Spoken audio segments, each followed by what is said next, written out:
এমন সময় দেখি একজন ব্যক্তি এখানে বুড়া থোড়া ভাঙ্গাচুরা মানুষ মসজিদ নববীর মধ্যে ঢুকলো। আমরা যেখানে জুতা রাখি ওই তাকের মধ্যে এরকম পাগড়ি ঢুকাই দিয়ে সে পাগড়ি ধুলে দেয় চেয়ারের মধ্যে বসে। আমি বললাম পাগল নাকি? হাজী সাহেবরা যেখানে জুতা রাখে সেই জুতার জায়গা মুছে নিজের চেহারায় মালিশ করে। মুরব্বী যখন আমার কাছে আসলো আমি মনে করলাম মদিনার কোনো মুরব্বী হবে। আমি বললাম এজলেসিয়া শায়েখ, ও আল্লাহর বৃদ্ধ বান্দা আপনি একটু বসেন। আমার দিকে মুচকি মুচকি হাসিতে বলে, আপনি যতই আরবি বলেন আপনি বাংলাদেশি। আমি চমকে বললাম কেমনে বুঝলেন? বলে আপনার চেহারা থেকে। বলে আমি আপনার চেহারা থেকে মনে করলাম আপনি মাদানি। বলে আমি মদিনায় 80 বছর 50 বছর হলে আছি, আমার বয়স হলো 80 বছর, আমি 50 বছর হলো মদিনায় আছি। এই থাকতে থাকতে আমার চেহারা মদিনার মতন হয়ে গেছে। আমি তখন বললাম মুরব্বী, তাহলে আপনি 50 বছর মদিনায় আছেন, আপনি কি বাংলাদেশে যাবেন না? বলে বাংলাদেশে যাব না বলেই তো নিয়ত করে মদিনার মেয়রের কাছে আমি একটা দরখাস্ত লিখেছি। আমি মদিনার মেয়রের কাছে দরখাস্ত লিখেছি আমি মারা গেলে আমার কবরটা যেন জান্নাতুল বাকির মধ্যে হয়। যেই গোরস্থানে 10,000 সাহাবী ঘুম পাড়তেছে তাদের মাঝখানে আমার কবর যেন হয়। মদিনার মেয়র আমার দরখাস্ত গ্রহণ করেছে। আমি মরে যাওয়ার সঙ্গে সঙ্গে জান্নাতুল বাকির মধ্যে আমাকে দাফন করা হবে। আল্লাহ রাসূল বলেন জান্নাতুল বাকির সঙ্গে জান্নাতুল ফিরদাউসের একটা সম্পর্ক রয়েছে। আমি যদি এখন বাড়ি যাই আর বাড়ি যাওয়ার পরে যদি আমার মৃত্যু হয়, আমাকে কিন্তু বাংলাদেশ থেকে আর মদিনাত পাঠাবে না। তাহলে বাংলাদেশে মরে গেলে আমি মদিনাতে আসতে পারবো না। এই কারণে আমি আর বাংলাদেশে যাই না। বলে আত্মীয় স্বজনের খবর কি? বলে যাদের মন চায় তারা মদিনায় এসে আমার সঙ্গে দেখা করে, আমি মদিনা থেকে বের হই না। আমি বললাম মক্কায় গেল, মক্কা তো আমি যাই না। যদি মক্কায় গিয়ে মারা যায় আমার কবর হবে জান্নাতুল মাওয়ার মধ্যে, আমার কবর মদিনার জান্নাতুল বাকির মধ্যে হবে না। এই 50টা বছর হলো আমি শুধু মদিনায় থাকি আর মসজিদ নববীর খেদমত করি। আমি বললাম মুরব্বী, আমি আপনার কাছে জানতে চাই ওই জান্নাতুল বাকির পূর্ব কোণায় যখনই রওনা দিলাম মামনু মামনু বলে পুলিশ আমাদের খেদায় দেয়, ওই দিকে আমাদের যাইতে দিল না। আরো তো বহু কবর ওই এলাকার মধ্যে আছে, কিন্তু আমাদের যাইতে না দেওয়ার কারণ কি? মুরব্বী মুচকি মুচকি হাসার বলে আপনি জানেন না ওই জান্নাতুল বাকির পূর্ব কোণায় ঘুমায় আছে আল্লাহর নবীর মা ফাতেমা। আমাকে বল আপনি কি জানেন না ওই জান্নাতুল বাকির পূর্ব কোণায় ঘুমায় আছে নবীর মা ফাতেমা? আমি তখন বললাম মুরব্বী, আমি নবীর দুধ মা হালিমাতুস সাদিয়ার কবর জিয়ারত করেছি। যারা হজ করতে যান দুধ মা হালিমাতুস সাদিয়ার কবর জিয়ারত করতে পারবেন, কিন্তু আপনি যাকে মা বলতেছেন সে তো নবীর মেয়ে, সে হলো নবীর মেয়ে ফাতেমা, আর সেই মেয়েকে আপনি মা বলতেছেন। ওই মুরব্বী আমারে বলে আপনারা কি কিতাব পড়েন না? চলেন নববীর উপর তলায় চলেন। আমাকে সহ আমার সঙ্গে আরো কয়েকজন হাজী সাহেব ছিল, তাদেরকে মসজিদ নববীর উপর তলায় নিয়ে গেল। উপর তলার দক্ষিণ সাইডে একটা মক্তব, একটা মক্তব মানে কিতাবের ঘর। ওই কিতাবের ঘর থেকে একটা কিতাব বের করে ওই কিতাবটা একটা হাফেজ সাহেবকে, যার বাড়ি হলো কুমিল্লার চাঁদপুরে, কিন্তু এখন মদিনা ভার্সিটিতে লেখাপড়া করে। হজের সময় ওই সমস্ত ছাত্ররা মদিনার ভার্সিটির ছাত্র হাজীদেরকে খেদমত করে। ওই ওলিউল্লাহকে বলল ওলিউল্লাহ একটু পড়ে দেখায় দাও। ওই কিতাব বের করে ওলিউল্লাহ আমাদের সামনে পড়া শুরু করে দিল। আল্লাহ রাসূল তাইফের ময়দান থেকে যখন মক্কায় আসলেন, মক্কা আসার পরে নবীর তখন 4টা মেয়ে ছিল। 4টা মেয়ের মধ্যে রোকেয়া, কুলসুম আর জয়নাব ঘরের মধ্যে ঢুকে আল্লাহ নবীকে বলতেছে, বাবা তাইফবাসীরা তো পাথর মারলো, এই কষ্ট আপনি কেমনে সহ্য করবেন বাবা? এই কষ্ট আপনি কেমনে সহ্য করবেন? 3টা মেয়ের মতন কথা বলে যখন ঘর থেকে বের হয়ে যায়, এমন সময় নবীর মেয়ে ফাতেমা ঘরের মধ্যে ঢুকে দরজা বন্ধ করে দেয়। রাসূল বলে, ফাতেমা ঘরের মধ্যে ঢুকে দরজা বন্ধ করলি মা? ফাতেমা বলতেছে, বাবা ইব্রাহিম নবীর জন্য আল্লাহ নমরুদের চাগুন শান্তির বাগান বানায় দেয়, মুসা নবীর জন্য আল্লাহ সাগরকে রাস্তা বানায় দেয়, আর আমার বাবার জন্য আল্লাহ তাইফের পাথরকে তুলা বানাবার পারলো না। আজকে ফিলিস্তিন মুসলমানের জন্য বাইতুল মুকাদ্দাস আল্লাহ আবাবিল পাখি প্রেরণ করে না। আর আব্রাহা বাদশা যখন বাইতুল্লাহ দখল করতে আইছিল তখন আবাবিল পাখি দিয়া তাদের হস্তি বাহিনীকে ধ্বংস করেছিল। ধরে কোন কথা ঠিক কিনা? আপনারা বলেন তো, মসজিদে হারাম আল্লাহর ঘর, বাইতুল মুকাদ্দাস আল্লাহর ঘর, তাহলে মসজিদে হারাম কাবা ঘর ধ্বংস করতে আসলে তাকে যদি আল্লাহ পাখি দিয়ে ধ্বংস করে দেয়, আজকে বাইতুল মুকাদ্দাসে ৩২,০০০ মুসলমানকে ইহুদি শয়তানরা হত্যা করলো। এ পর্যন্ত ৭২,০০০ মুসলমান পঙ্গু অবস্থায় হাসপাতালের মধ্যে আছে। এদের মধ্যে ২০,০০০ শিশু বাচ্চাকে ওই পাপিষ্টরা হত্যা করেছে। যিনি আজান দিলেন তার নাম হলো হযরত বেলাল ইবনে রেবাব। ইসলামের যিনি প্রথম মুয়াজ্জিন তার নাম হযরত বেলাল। আল্লাহ নবী বলেছেন, এ লাইলাতুল মিরাজ এমন একটা জায়গায় গিয়া আমি একটু শঙ্কিত হলাম, আমি একটু ভয়ভীত হয়ে গেলাম। এই জায়গায় আমার সঙ্গে কে আছে? আমি একলা একলা সামনে চলতেছি, হঠাৎ আমি দেখতে পাই আমার সামনে দিয়া বেলাল হেঁটে যায়। নবী চমকে গেলেন। যেখানে কোনো ফেরেশতা আসার ক্ষমতা নাই সেই জায়গায় আমার বেলাল আমার সামনে দিয়ে হাঁটে। মিরাজ বাড়ি দিয়ে যখন নবী দুনিয়াতে ফিরে আসলেন, বেলালকে ডাক দিয়ে বলে, বেলাল রে, আমি তোকে আল্লাহর আসমানে দেখেছি। বেলাল কান্দে বলে, রাসূলুল্লাহ, আমি আছি দুনিয়ায়, আমাকে আসমানে কেমনে দেখলেন? আল্লাহ রাসূল বলে, বেলাল রে, তুই এমন কি আমল করিস রে বাজান, যে আমল করার কারণে তুই বেলাল দুনিয়াতে থাকলেও আল্লাহ তোরে আরশের মধ্যে ঘুরাই। বেলাল কান্দার বলে, রাসূলুল্লাহ, আমি সবসময় পবিত্র হয়ে থাকতে ভালোবাসি। অজু যাওয়ার সঙ্গে সঙ্গে অজু করে নেই, আর যখনই অজু করি তখন শুকরিয়াতান 2 রাকাত নামাজ পড়ি। একদিন রাসূল বললেন, বেলাল তুই একটু আমার কাছে আয় তো। বেলাল যখন নবীর কাছে গেলেন, নবী দাঁড়িয়ে গেলেন। বলে, বেলাল রে, আমরা দুইজন দাঁড়াইলে লম্বা কে বলতো দেখি? বেলাল বলে, হুজুর, আপনি হলেন ইমাম আর আমি হলাম মুয়াজ্জিন, আপনি হলেন নবী আর আমি হলাম সাহাবী। আমার চাইতে তো আপনি উঁচুই হবেন, আমার চাইতে আপনি 8 হাত লম্বা আছেন। আল্লাহ নবী কান্দার বলে, বেলাল রে, দুনিয়াতে আমি নবী, তোর চাইতে লম্বা হলে কি হবে? হাসরের ময়দানে আল্লাহ তোকে আমার চাইতো লম্বা করে দিবে। বেলাল কান্দার বলে, রাসূলুল্লাহ, হাসরের ময়দানে আমার লম্বা করার কারণ কি? আল্লাহ নবী বললেন, বেলাল তুই হইলি মুয়াজ্জিন, মুয়াজ্জিনকে আল্লাহ এত সম্মান দিবে, তোর মাথায় একটা টুপি পরানো হবে, যে টুপিটা পূর্ণিমার চাঁদের চাইতে আলো দিবে। যে বেলাল আজান দিলে আল্লাহর আরশে পৌঁছে যায়, দরকার সুবহানাল্লাহ। সেই বেলাল আসর আজান দিয়েছে।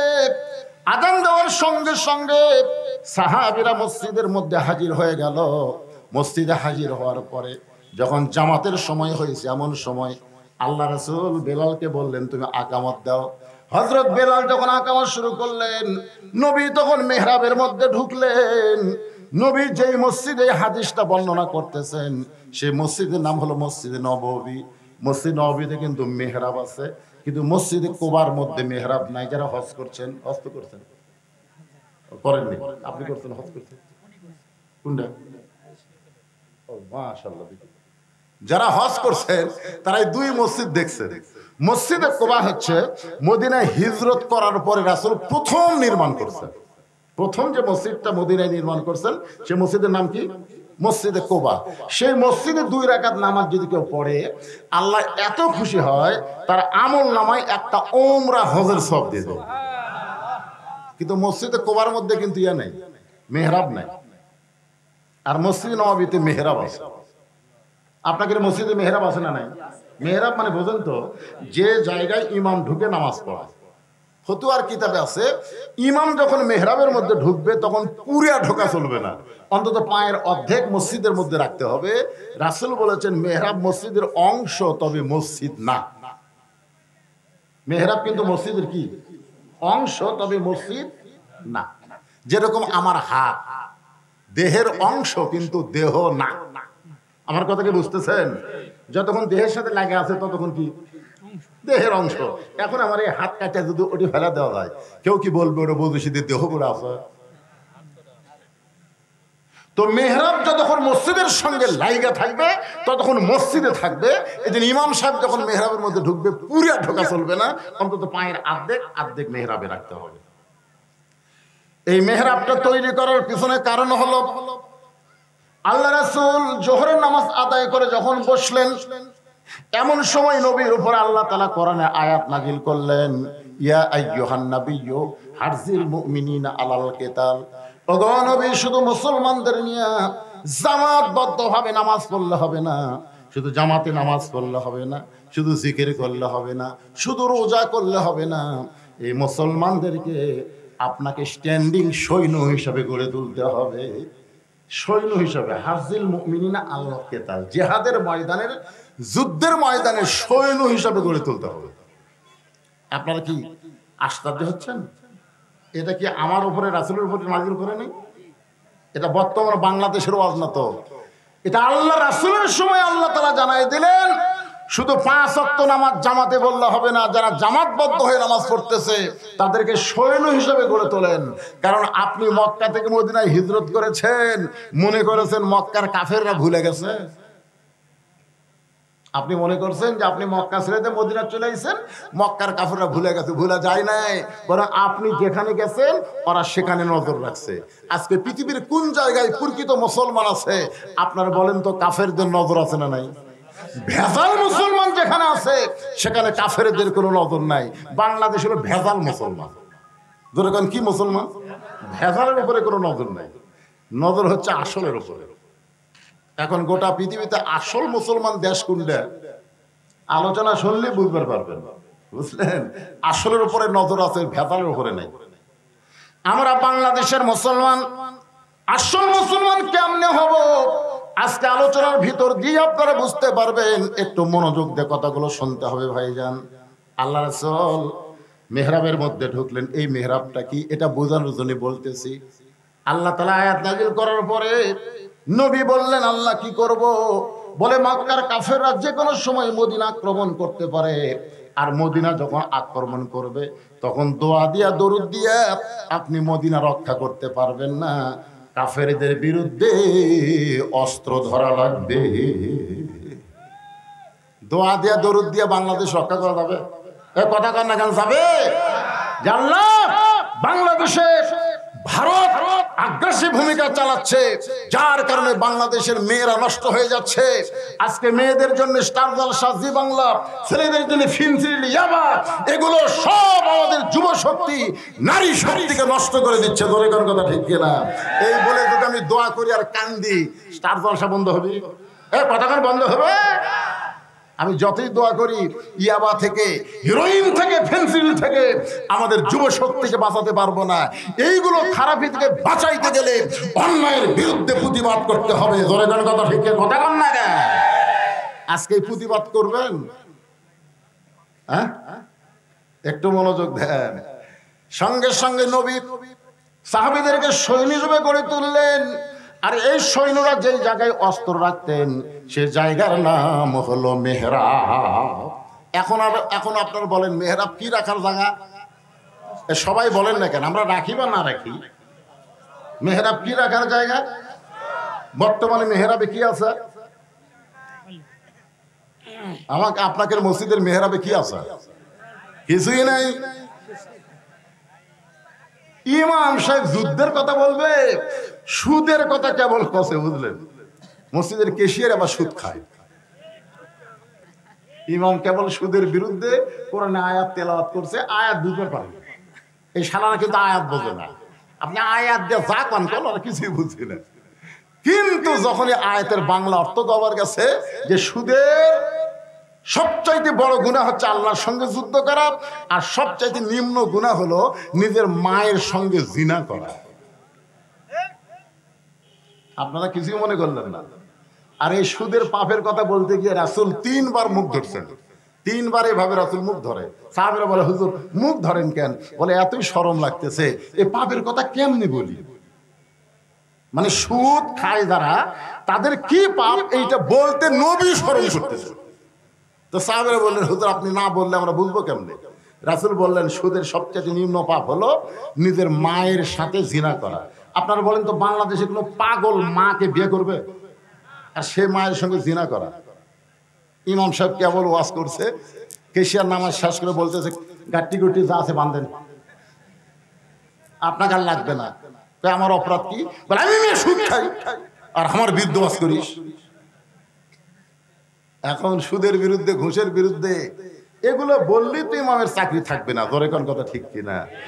আর মেহরাবের ইতিহাস তারা কেমনে বলবে? আল্লাহ রাসূল মেহরাবের মধ্যে ঢুকলেন, হযরত এমন সময় নবী দেখে সামনে কাতারে একজন সাহাবী বসেই আছে, এখন পর্যন্ত উঠতেছে না। বেলাল কদ কামাতিস সালাহ, কদ কামাতিস সালাহ বলে, তারপরেও সাহাবী যখন উঠতেছে না, বসে আছে। সিয়ারত বসা নাই, এমনি বসে আছে। সিয়ারত বসা দেখলে যে রাসূল কি বলতেন আল্লাহ ভালো জানে।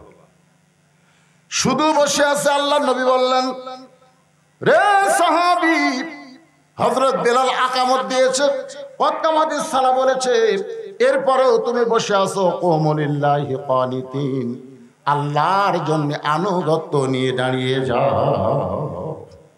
রাসূল কোরআনের আয়াত তেলাওয়াত করলেন, কুমু লিল্লাহি কানিতিন। কুম শব্দের অর্থ হলো দাঁড়াও, লিল্লাহি কার জন্য? জোরে বলেন কার জন্য? কানিতিন শব্দের অর্থ হলো আনুগত্য নিয়ে। সাহাবী ছোট বাচ্চার মতন কাঁদতেছে। আল্লাহ রাসূল বলে, সাহাবী এরকম কান্দো কেন? বলে, ইয়া রাসূলুল্লাহ, হযরত বেলাল যখন আযান দিয়েছে, সঙ্গে সঙ্গে আমার মন বলতেছে বাড়িতেই নামাজ পড়, কিন্তু আমার ঈমান বলতেছে জামাত ধর। বাড়িতে নামাজ পড় আর ঈমান বলতেছে জামাত ধর। প্রত্যেকটা মুসলমান আযান শোনার পরে মন কি বলে? বাড়িতেই নামাজ পড়। আর ঈমান বলতেছে জামাত ধর। মসজিদে নামাজ পড়লে নামাজ কায়েম হবে, বাড়িতে নামাজ পড়লে নামাজ কিন্তু কায়েম হবে না। 5 ওয়াক্ত ফরজ নামাজ জামাতের সঙ্গে আদায় করা লাগবে। বিশেষ করে 2টা ওয়াক্ত সম্পর্কে রাসূল বলেছেন, এশার নামাজ আর ফজরের নামাজ যারা জামাতে পড়ে না, এরা নামাজি হলেও এরা মুনাফিক। জোরে কোন কয় ওয়াক্ত? কমপক্ষে 2 ওয়াক্ত নামাজ এশা এবং ফজর কেউ যদি জামাতে আদায় করতে পারে, সে আর মুনাফিক হবে না। আপনারা বলেন তো, 5 ওয়াক্ত নামাজের মধ্যে এই 2 ওয়াক্ত নামাজই কিন্তু আমাদের কষ্ট মনে হয়। ফজরের নামাজ, ফজরের বাতাস মুনাফিকেরা কোনোদিন নিবার পারে না। যত বড়ই গুনাহগার হই না কেন, ফজরের নামাজ যখন মসজিদে পড়তে আসবো, সকালবেলার বাতাস আমার নাকের মধ্যে ঢুকে আমার ঈমানকে তরতাজা করে দিবে। একটু মনোযোগ দিয়ে শুনবেন। রাসূল বললেন, বলো কি খবর? বলে, ইয়া রাসূলুল্লাহ, আমি আজকে 3 দিন হলে না খাওয়ার কারণে আমার দেহ এত দুর্বল হয়ে গেছে, আমার মন বলতেছে বাড়িতে নামাজ পড়, কিন্তু আমার ঈমান বলতেছে জামাত ধর। হুজুর, আমি হামাগুড়ি দিয়া দিয়া হাঁটতে পারি না, আমি দাঁড়াতে পারি না। হামাগুড়ি দিয়া দিয়া মসজিদের বারান্দা পর্যন্ত আসলাম। আমি যেই বারান্দায় আসলাম, আমার ঈমান বলতেছে সামনে কাতার ধর। কারণ মসজিদের মধ্যে যত কাতার আছে, সবচেয়ে দামি কাতার হলো সামনে কাতার। রাসূল বলেন, সামনে কাতারের ফজিলত যদি আমি বয়ান করতাম, তাহলে সামনে কাতারে নামাজ পড়ার জন্য ঠেলাঠেলি মারামারি হতো। এই হাদিস দ্বারা আল্লাহর নবী বুঝাইলেন, মসজিদের মধ্যে যত কাতার আছে, সবচাইতে সামনে কাতারের গুরুত্ব কম না বেশি? সওয়াব কত বেশি? রাসূল বলেনি, বললে মারামারি হতো। সব ধনীগুলা, সব টাকাওয়ালা, শক্তিওয়ালা, তুই সামনে যাবি কেন? আল্লাহ রাসূল বলেছেন, গোটা মসজিদের মুসল্লি মিলে যে সওয়াব পায়, ইমাম বরাবর পিছনে যে মুসল্লি দাঁড়াবে, আল্লাহ তাকে একাই সমান সওয়াব দিয়ে দেয়। কোন জায়গা? মানে ইমাম যে জায়গায় দাঁড়ায়, ইমাম বরাবর পিছনে যিনি দাঁড়ায়, সমস্ত মুসল্লি মিলে যে সওয়াব পায়, ও একাই সেই সওয়াব পায়। এখন আপনারা সে জায়গায় দাঁড়াবেন? দাঁড়াবেন না। শর্ত হলো, সবাই দাঁড়াবার চাইলেও পারবা না। ইমাম যদি মাগরিবের 3 রাকাত পড়াতে 1 রাকাতই ওযু যায়, ইমামের 3 রাকাত, মাগরিবের কয় রাকাত? 3 রাকাত পড়াতে 1 রাকাতের উপর থেকে যে সেজদাত গেছে, ফিস করে বাড়ি হয়ে গেছে। তখন ইমাম কি বলবে? ভাইরে, আমার ওযু নাই। এ কথা ইসলামে বলা যাবে না। ওই ইমাম বরাবর পিছনে যিনি আছেন, তার কাছে এইভাবে নাক ধরে ইমামের জায়গায় খাড়া করে দিবেন। যেখান থেকে ইমামের ওযু গেছে, সেখান থেকে তাকে নামাজ পড়ানোর যোগ্যতা থাকতে হবে। খালি সওয়াব নাই, ঠেলাও আছে। জোরে কোন ঠিক না? যদি ইমাম সাহেব হাত ধরে টানে ইমামের জায়গা দেওয়ার জন্য, আর ওই লোকটা আমার টানিস কেন বলা মাত্রই ওকে 11টা ব্যাত মারা লাগবে। কয়টা ব্যাত? কে রে, তোকে ইমাম কেন টানে তুই জানিস না? নামাজ নষ্ট করে দিলি, নামাজ নষ্ট করার অপরাধে তাকে 11টা ব্যাত মারা লাগবে। সওয়াবও আছে, ঠেলাও আছে, তোর কেন সওয়াবও আছে। আল্লাহ রাসূল বললেন, এরপরও বলো তোমার খবর কি? সাহাবী বলে, ইয়া রাসূলুল্লাহ, আমি সওয়াবের আশায় সামনে কাতারে বসে পড়েছি। হযরত বেলাল যখন আকামত দেওয়া শুরু করেছে, আমি তখন থেকে দাঁড়ানোর জন্য প্রস্তুতি নেই। হুজুর, আমার মন দাঁড়াইলে কি হবে? আমার দেহ এত দুর্বল, আমি দাঁড়াবার পারতেছি না, আমার গোটা দেহ ঘুরমি খাই পড়ে যায়। আল্লাহ রাসূল বললেন, ওসমান, ওসমান। সঙ্গে সঙ্গে ওসমান বলে, লব্বাইক ইয়া রাসূলুল্লাহ। আপনারা বলেন তো, মসজিদ নববীতে শত শত হাজার হাজার সাহাবী, কিন্তু আল্লাহর নবী কাউকে ডাক দিলেন না। ডাক দিলেন, তার নাম কি? আরো জোরে বলেন, নাম কি? ওসমানকে ডাকার কারণ হলো, নবী যখন মদিনার প্রেসিডেন্ট ছিলেন, নবী যখন মদিনার রাষ্ট্রপতি ছিলেন, ওই সময় নবীর কতগুলো মন্ত্রী ছিল। কতগুলো কি ছিল? মন্ত্রী। মন্ত্রী, ধর্মমন্ত্রী যিনি ছিলেন তার নাম হলো হযরত আবু বকর। এই মন্ত্রীগুলোর দপ্তর দেখেন। ধর্মমন্ত্রী যিনি ছিলেন তার নাম কি? আবু বকর। আইনমন্ত্রী যিনি ছিলেন, আইনমন্ত্রী। আইনমন্ত্রী বোঝেন? আমাদের বাংলাদেশে আইনমন্ত্রী আছে না নাই? সবগুলা আলেমক জেলের মধ্যে ঢুকাবি আর জালেম গুলা ছেড়ে দিবি। তোর এখন কথা ঠিক কিনা ভাই রে? আইনমন্ত্রী যিনি ছিলেন তার নাম হলো হযরত ওমর। ধরে বলেন, তার নাম কি? হযরত ওমর। অর্থমন্ত্রী যিনি ছিলেন তার নাম হলো ওসমান গনি। আর শিক্ষামন্ত্রী যিনি ছিলেন তার নাম হলো হযরত আলী। চারটা মন্ত্রীর নাম করলাম। ধর্মমন্ত্রীর নাম কি? একেবারে কথা কন না কেন? ধর্মমন্ত্রীর নাম কি? আপনারা বলেন তো, শুধু নামই ধর্মমন্ত্রী না কামেই ধর্মমন্ত্রী? নিজের মধ্যে ধর্ম কেমন ছিল, কি কারণে আল্লাহ রাসূল তাকে ধর্মমন্ত্রিত্ব দিল, এটা মুসলমান হিসেবে আমাদের জানার দরকার আছে না নাই? আমাদের বাংলাদেশের ৯০% মুসলমানের দেশে ধর্মমন্ত্রীর নাম কি জানেন না? বলা যাবে না তো? জানা যাবে? এই যে পিছন থেকে বলছে, সামনের লোক জানে না। দীপুমণি। দীপুমণি হলো শিক্ষামন্ত্রী পাগলা। ফরিদুল ইসলাম। ধরে বলেন, নাম কি? আপনারা বলেন, ধর্মমন্ত্রী কেমন হওয়া লাগবে আর আমরা কেমন পাইছি? একটু মনোযোগ দিয়ে শোনেন। নবী মসজিদ নববীর মধ্যে বসে আছেন। মসজিদ নববীর মধ্যে নবী বসে আছেন। ইতিমধ্যে ফেরেশতা জিবরাইল সে নবীকে সালাম দেয়, আসসালামু আলাইকা ইয়া রাসূলুল্লাহ, আসসালামু আলাইকা। আল্লাহ নবী বলেন, জিবরাইল, আমারে সালাম তুমি দিলা। জিবরাইল বলে, ইয়া রাসূলুল্লাহ, আমি সালাম দেই নাই। আপনি খুশি হবেন, স্বয়ং আল্লাহ পাক আমার মাধ্যমে আপনারে সালাম দিয়েছে। কে সালাম দিছে? আল্লাহ রাসূল বলে, জিবরাইল, স্বয়ং আল্লাহ যখন আমারে সালাম দিল, আমার মনটা খুশি হয়ে গেল। ফেরেশতা জিবরাইল বলে, ইয়া রাসূলুল্লাহ, আল্লাহ শুধু আপনাকে সালাম দেয় নাই, আপনার ধর্মমন্ত্রীকেও আল্লাহ সালাম দিয়েছে। নবী সংকটে বলে, জিবরাইল, আমার ধর্মমন্ত্রী আবু বকর এমন কি আমল করলো যে আমল করার কারণে আরশে আল্লাহ তাকে সালাম দেয়? ফেরেশতা জিবরাইল বলে, রাসূলুল্লাহ, আমি জানি না, আপনি জানেন? আল্লাহ কি জন্য আবু বকরকে সালাম দিল জানার জন্য গভীর রাত্রে সবাই যখন ঘুমায় আছে, এমন সময় নবী চুপি চুপি আবু বকরের বাড়ির কাছে, আবু বকরের জানলার কাছে যেই মাত্র দাঁড়াইছে, ঘরের ভিতর থেকে ছোট বাচ্চার মতন ফোফানো কান্না আসতেছে। নবী জানলার কাছে থমকে গিয়ে একটু কান ফালায় শোনেন আবু বকর এমন করে কাঁদতেছে। আল্লাহ বলে, নবী বলে, আল্লাহ যেই মানুষটা দুনিয়াতে ১ নম্বর জান্নাতি সার্টিফিকেট পাইছে, সেই মানুষটা গভীর রাতে এমন করে কান্দে। নবী কিছুই বললেন না। নবী মসজিদ নববীতে চলে গেলেন। ফজরের নামাজের পরে আল্লাহ রাসূল বলে, আবু বকর, তুমি কি জানো তো আল্লাহ তোমাকে সালাম দিয়েছে? তুমি কি জানো আল্লাহ তোমাকে সালাম দিয়েছে? শোনার সঙ্গে সঙ্গে আবু বকর পড়ে যায়। নবী বলে, আবু বকর, তুমি এমন কি আমল করো যে আমল করার কারণে আরশে আল্লাহ তোমাকে সালাম দেয়? আবু বকর বলে, ইয়া রাসূলুল্লাহ, আল্লাহ আমাকে সালাম দিয়েছে, আমার মতন অভাগা হতভাগ্যকে আরশের আল্লাহ সালাম দিয়েছে। নবী বলেন, আবু বকর, আল্লাহ সালাম দিয়েছে শুনে খুশি হবে, কান্দো কেন? আবু বকর বলে, ইয়া রাসূলুল্লাহ, আমার মধ্যে এমন কোনো যোগ্যতা নাই যে আল্লাহ পাক আমারে সালাম দিবে। রাসূল বলে আবু বকর তোমার যোগ্যতা আমি জানি, সবাই যখন ঘুমায় তুমি তখন কান্দো, কারণ কি?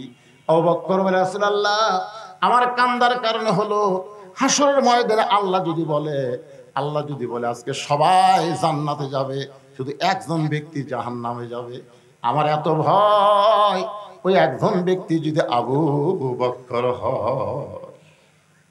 রাসূল আবু বকর দুনিয়ার সবাইকে আল্লাহ জান্নাত দিবে, একজনকে জাহান্নাম দিবে, আর সেই মানুষটা তুমি হবে। এই ভয় করে কান্দার কারণে ইন্না আকরামাকুম ইনদাল্লাহি আতকাকুম, আল্লাহ পাক তোমারে সালাম দিয়েছে। দেখছেন, সেই মানুষটা হলো ধর্মমন্ত্রী। আইন মন্ত্রীর নাম কি? তোর এখানে আইন মন্ত্রীর নাম কি? হযরত ওমর। কেমন আইন?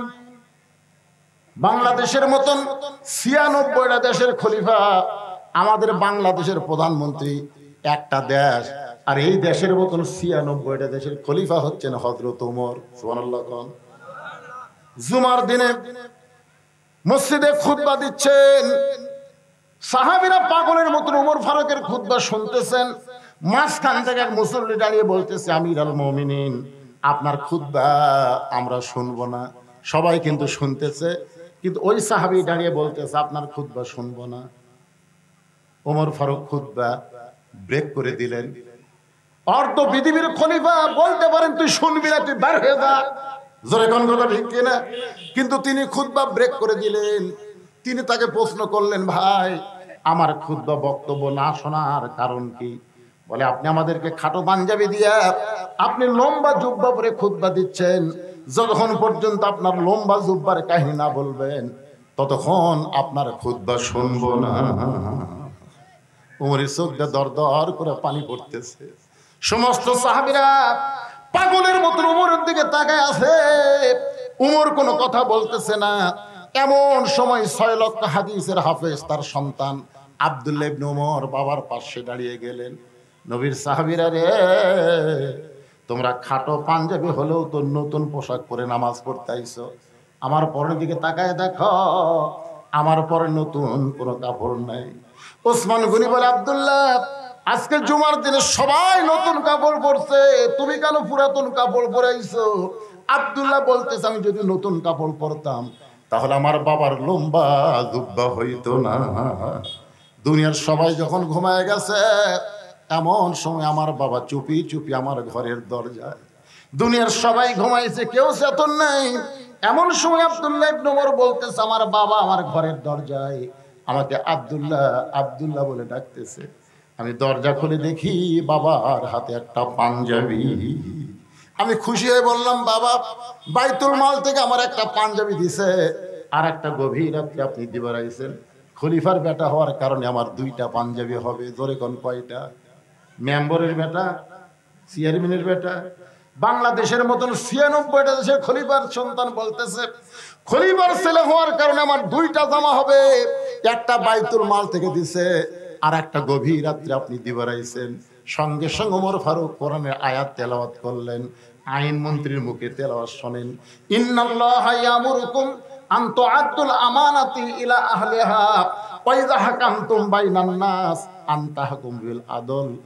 আব্দুল্লাহ রে, আমি তোর একটা পাঞ্জাবি দিবার আইছি, এইটা তুই কেমনে বুঝলি? বাবা এই পাঞ্জাবি আমার ভাগ্যে পড়েছে, এইটা এত ছোট, এইটা পরে যদি খুতবা দিবার চাই তাহলে আমার পায়ের হেঁটু পর্যন্ত ঢাকবে না। তোর পাঞ্জাবিটা আমাকে একটু দান করে দে। তোর পাঞ্জাবি আমার পাঞ্জাবি একত্র করে আমি একটু লম্বা জুব্বা বানাবার চাই। আব্দুল্লাহ বলেন, নবীর সাহাবীরা রে, আমার নতুন কাপড়টা বাবাকে দান করে দিলাম, আমার কাপড় বাবার কাপড় একত্র করে লম্বা জুব্বা পরে বাবা খুতবা দেয়। এখন বলো আমার বাবার খুতবা শোনা যায় কি না যায়? হাজার হাজার সাহাবীরা কান্দে। আল্লাহর আইন দিয়া যখন রাষ্ট্র চলবে, আইন মন্ত্রী যখন কোরআন দিয়া দেশ চালাবে, সেই আইন মন্ত্রী যখন খলিফা ওমর হয়ে যাবে, পৃথিবীর মানুষ ন্যায় পরায়ণ শাসন পাবে। আইন মন্ত্রী একটু হিসাব দিলাম। তারপর অর্থমন্ত্রী ওসমান গনি। অর্থমন্ত্রীর নাম কি? এই জোরে কার নাম কি? নবী কিন্তু কাউকে ডাক দেয় নাই। নবী বলেছেন, ওসমান তোমার ভাই আজকে 3 দিন হলে না খেয়ে আছে, আর এই না খেয়ে থাকার কারণে সে এত দুর্বল হয়ে গেছে, সে মসজিদের সামনে কাতরাইছে কিন্তু দাঁড়াবার পারতেছে না। দাঁড়াবার গেলেই তার মাথা চক্র দিচ্ছে। এত সম্পদ আল্লাহ তোমাকে দান করেছে, সুবহানাল্লাহ কোন? নবী কিন্তু বলে নাই এত সম্পদের মালিক তুমি হইছো, এত সম্পদের মালিক, এ কথা কিন্তু নবী বলে নাই। নবী বলেছেন এত সম্পদ আল্লাহ তোমাকে দান করেছে। এ কথার দ্বারা বোঝা গেল সম্পদের মালিককে। জোরে এখন। কিন্তু আমরা পকেটে যখন থাকে, আমার কোনো টেনশন নেই ভাইরে, আমার কোনো টেনশন নেই। কোনদিন কি মনে করছেন যে সব কিছুর মালিক আল্লাহ? আল্লাহ আমাকে আমানত স্বরূপ দান করেছে। তোর এখন কথা ঠিক না? পরের জায়গা পরের জমি ঘর বানায় আমি রই, আমি কিন্তু জমির মালিক নই। জমিদারের ইচ্ছা মতন দেই না জমিন চাষ। জমিদার বলেছেন তোর পকেটে টাকা থাকবে, আর আমার ঘরের জন্য বক্তা চাইছে তোর পকেটে 500 টাকার নোট আছে, 100 টাকার নোট আছে, আর তুই সিরা 10 টাকা দিছিস। দেননি? চাদরের মধ্যে না দেনিনি। আমার এলাকায় 2 দল আছে, এক দল 8 রাকাত, এক দল 20 রাকাত। একজনকে ধরে বলতে, ভাই তুই কয় রাকাত রে? নামাজই পড়ি না। আপনার বলেন তো, নামাজ পড়ে না, ওর কোনো ফতোয়া আছে? ওই 8ও তো নাই, 20ও তো নাই। তো যখন আপনাকে রুমাল গেল, চাদর গেল, আমি তখন বললাম মহব্বতের টাকাটা দিয়ে দিবেন, আপনারা দেনি, আর কোনো ফতোয়া আছে? কি বুঝতেছেন? আল্লাহ নবী বললেন, ওসমান আল্লাহ তোমাকে এত সম্পদ দান করেছে, তাহলে সম্পদের মালিক কে? এ সবাই দেন বা না দেন, সত্যি কথাটা বলবেন না। সম্পদের মালিক কে? আরো জোরে জোরসে বলুন। জোর হলো না? আরো জোরে। লিল্লাহি তাকবীর। এই বিশ্বাসটা খালি করেন যে সম্পদের মালিক আল্লাহ, আমাদেরকে আমানত স্বরূপ দিয়েছে। শতকরা 2.5 টাকা বেশি থাকলে গরিবদের দেওয়া লাগবে। জোরে কোন কথা ঠিক কিনা? ওসমান গনিকে রাসূল বললেন, আল্লাহ তোমাকে এত সম্পদ দান করেছে, সেখান থেকে তোমার ভাইকে তুমি কিছু দিয়া দাও। তোমার ভাইরে যদি দিয়া দাও, তোমার ভাইরে আর না খেয়ে থাকা লাগবে না। ওসমান গনি বলে, রাসূলুল্লাহ আমার ভাই 3 দিন হলে না খেয়ে আছে, এইটা যদি আমি আগে জানতাম তাহলে আমি নিজে না খাইয়া আমার অসহায় গরিব ভাইয়ের কাছে আমি খাবার পৌঁছে দিতাম। সুবহানাল্লাহ বলেন না? আপনার বলেন তো, ওসমান গনির কথার সাথে কি আমলের মিল আছে? মিল নাই? কথার সাথে যে আমার ভাই 3 দিন হলে না খেয়ে আছে, এইটা যদি আমি আগে জানতাম তাহলে আমি নিজে না খাইয়া আমার ভাইয়ের বাড়িতে খাবার পৌঁছায় দিতাম। আপনার বলেন তো, অর্থমন্ত্রীর কথার সাথে কাজের মিল আছে না নাই? তার জীবনে বলে দেখেন। আমি যখন 11 সালে প্রথম মদিনায় যাই, প্রথম 11 সালে, আমার তো মনের খালি আশা যে রাসূলের রওজা জিয়ারত করব। জিয়ারত করার পরে মুআল্লিম বলতে, হুজুর আর একটা জায়গা আছে, যে জায়গার মধ্যে 10,000 সাহাবী ঘুম পাড়তেছে। কয় হাজার? কম পক্ষে 10,000 সাহাবী ঘুম পাড়তেছে। সেই জায়গার নাম হলো জান্নাতুল বাকি। জান্নাতুল বাকি দিকে 11 সালে আমি একটা বিপদে পড়ছিলাম। বিপদটা হলো কি, আমি জিয়ারত করতে করতে হালিমাতুস সাদিয়া নবীর দুধমার কবর জিয়ারত করে কেবল একটু উত্তর দিকে যাওয়ার চাইছি, বুঝলেন? আমার সাথে আরো 5-7 জন আছে। ইতিমধ্যেই ওই জান্নাতুল বাকির মধ্যে কিন্তু পুলিশ থাকে, গোরস্থানের মধ্যে পুলিশ। আর আমাদের বাংলাদেশে যতই ধরাধরি হোক, গোরস্থানে পুলিশ যায় না। জোরে কোন কথা ঠিক কিনা? যায়। আমার এলাকার এক ভোটের আগে 7 জানুয়ারিতে ভোট হলো, এই ভোটের আগে লুকা একটা খেলা হলো। পুলিশ কিন্তু সব বাড়ি যায় না, খালি খুঁজলেই এই বাড়িতে তারা কোন দল, এত বাড়ি খুঁজলে লোকটা কখন যে ধরা পড়বি এই ভয়ে ওই কবরস্থানের জায়গায় একটা কবর খুঁড়িছে। কবর খুঁড়ে নিচে খেয়ার দিয়ে, তারপর কম্বল পড়ে ওই তারপর ল্যাব গাওয়াতে ঘুম পাড়ে। মাঝে মধ্যে বউ মোবাইল করে বলে, গো খবর কি? তাই নিরাপদ জায়গায় আছে, কোনো টেনশন করিস। সবচাইতে নিরাপদের জায়গা হলো গোরস্থান। খবরদার আপনি যেন আসেন না, এ পর্যন্ত 3 বার পুলিশ আইছে। তখন বলে কোনো টেনশন করিস না, এমন জায়গাতে আছি পুলিশের বাপও আসবে না। আসলে যায় না, গোরস্থান পুলিশ যায়, কিন্তু জান্নাতুল বাকি গোরস্থানে পুলিশ ঘরে। পুলিশ ঘরের কারণ হলো আমাদের মতন কিন্তু ব্যবসায়ীরা লোক আছে যেটি সেটি হাত তোলে, যেটি সেটি কি তোলে, হাত তোলে। এই জন্য পুলিশ এসে বলে মান্নু কুল্লু হারাম, এক জায়গায় হাত তুলতে হবে, সেইটা হলো আল্লাহর কাছে। জোরে কোন কথা ঠিক কিনা? আমরা বাবা তোমার দরবারেতে কেউ ফিরে না খালি হাতে, কি আসলে নাই? আল্লাহর ধন নবীর দিয়া, আল্লাহ আছে গায়েব হইয়া, নবীর ধন খাজা নিয়া শুয়া আছে আজমিরে, কেউ ফিরে না খালি হাতে, খাজারে তোর দরবারেতে। আপনার বলেন তো তাওহীদ না শিরক? সবাইকে বলা লাগবে তাওহীদ না শিরক? একমাত্র চাইতে হবে কার কাছে? আস্তাইনু বিসসবরি ওয়াসসালাহ। এইটা নিয়ে আপনাদের সামনে আলোচনা করতেছি, একটু মনোযোগ দেন। যেই মাত্র উত্তর দিকে যাওয়ার চাইলাম, কতগুলো পুলিশ দৌড়ে এসে আমাদের সামনে দাঁড়িয়ে বলল মামনু মামনু মামনু মানে নাও যায়, কুল্লু হারাম মানে এখন থেকে যাওয়া প্রত্যেক ধাপে ধাপে হারাম। আপনি কন সৌদি মদিনাত পুলিশ ঘুষ খাবি? যদি 10 টাকা বের করে দিই, যাই ভাই ওইদিকে মন টানতেছে রে, না আমরা চলে আসলাম। একটু খেয়াল করেন তাহলে, ইব্রাহিম নবীর জন্য আল্লাহ নমরুদের আগুনের চুলা শান্তির বাগান বানায় দেয়, মুসা নবীর জন্য আল্লাহ সাগরকে রাস্তা বানায় দেয়, আর আমাদের নবীর জন্য তাইফের পাথর আল্লাহ তুলা বানায় না। নবীর গোটা দেহ দরদর করে রক্ত পড়ে।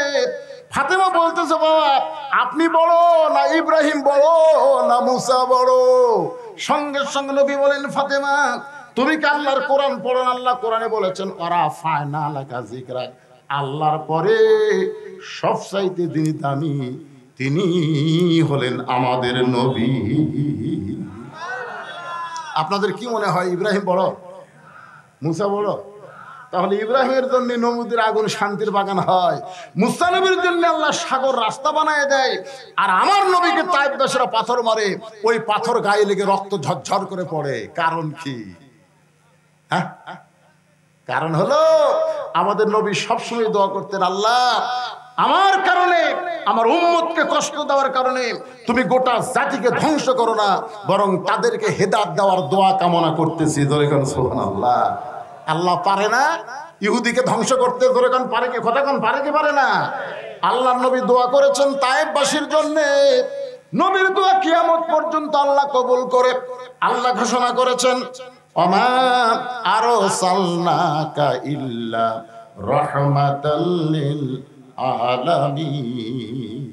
নবী তাকায় দেখে ফাতেমা পানি গরম করতেছে, জয়তুন তেল গরম করে ঘরের মধ্যে ঢোকে, আল্লাহ নবীকে নিজের উরাতের উপরে শোয়া দিয়া নবীর গায়ের জুব্বা খুলে যত জায়গায় তাইফবাসী পাথর মারছে প্রত্যেক জায়গার মধ্যে গরম পানির মধ্যে নরম কাপড় চুবড়ায় চুবড়ায় নবীর গোটা দেহ পরিষ্কার করে ফাতেমার নরম আঙ্গুলের মধ্যে জয়তুনের গরম তেল নিয়ে নবীর ক্ষতস্থানে যখন মালিশ করে দেয়, এক সময় নবী ঘুমায় গেছে, ওই ঘুমের মধ্যে স্বপ্নে দেখে নবীর মা আমিনা নবীর পাশে দাঁড়ায়া কাঁদতেছে।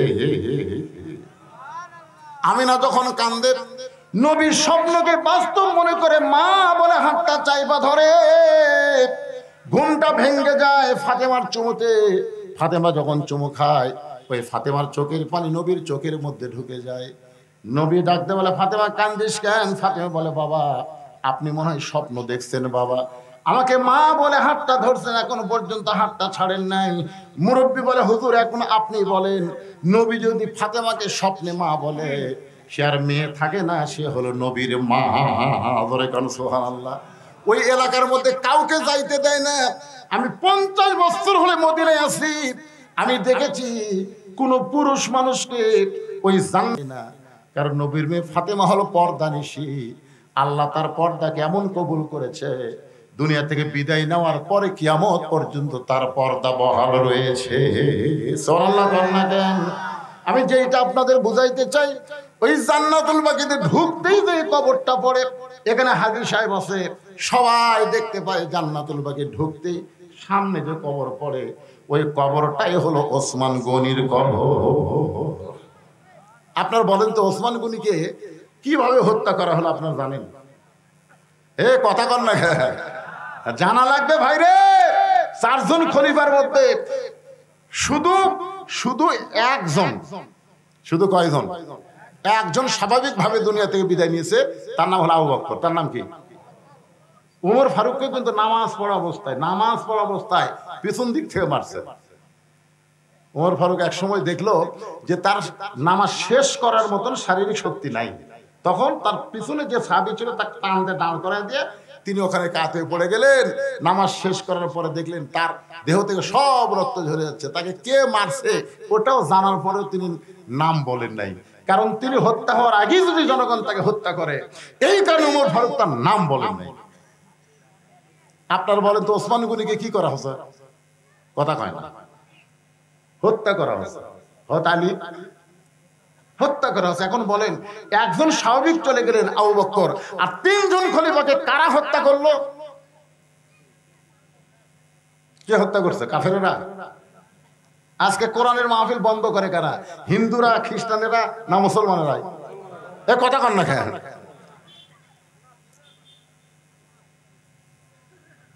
আপনারা বাংলাদেশে কোনদিন দেখছেন হিন্দুদের হরিবাসর বন্ধ হচ্ছে? এ কথা কন না কেন? হরিবাসর বন্ধ হচ্ছে? খ্রিস্টানদের কোন অনুষ্ঠান বন্ধ হচ্ছে? ইহুদির কোন অনুষ্ঠান বন্ধ হয়েছে? কিন্তু আমাদের বক্তারা কোরআনের মাহফিল করে, একদল করবার চায় আর একদল বাধা দেয়। জোরে করে কথা ঠিক কিনা?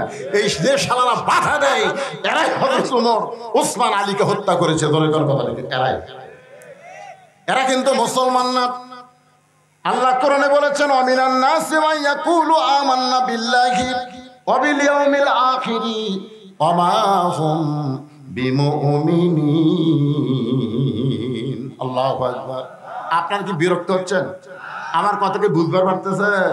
বর্তমান বিশ্বের প্রেক্ষাপটে একটু গুরুত্বপূর্ণ আলোচনা মনোযোগ দিয়ে শুনবেন।